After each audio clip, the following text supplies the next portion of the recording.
Next, we have Proposition 55, also Ryan Miller.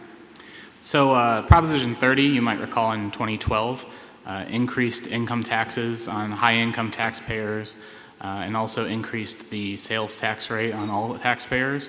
The income tax increases affected single filers earning over $250,000 in taxable income and joint or married filers earning over $500,000 in taxable income.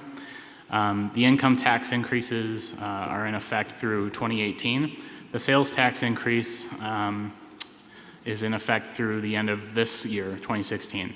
The revenues raised from Proposition 30 were used to increase funding for schools and community colleges and to help the state balance the budget.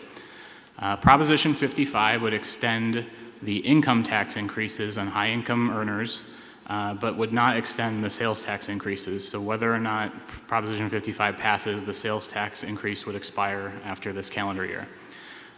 We estimate that the revenues raised by Proposition 55 would range between $4 billion and $9 billion annually, depending on the economy and the stock market.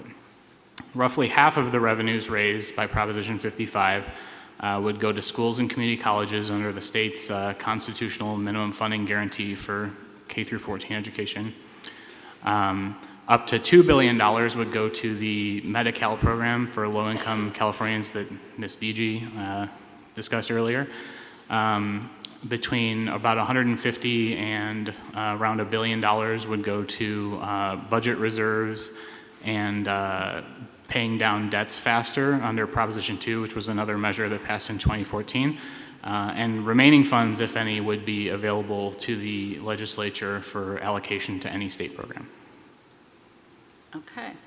So endorsing, in favor, we have the Democratic Party, the Peace and Freedom Party, and other Democratic organizations. In opposition, the Republican Party and the Libertarian Party. We have nonprofit and community organizations in support, and college and school boards.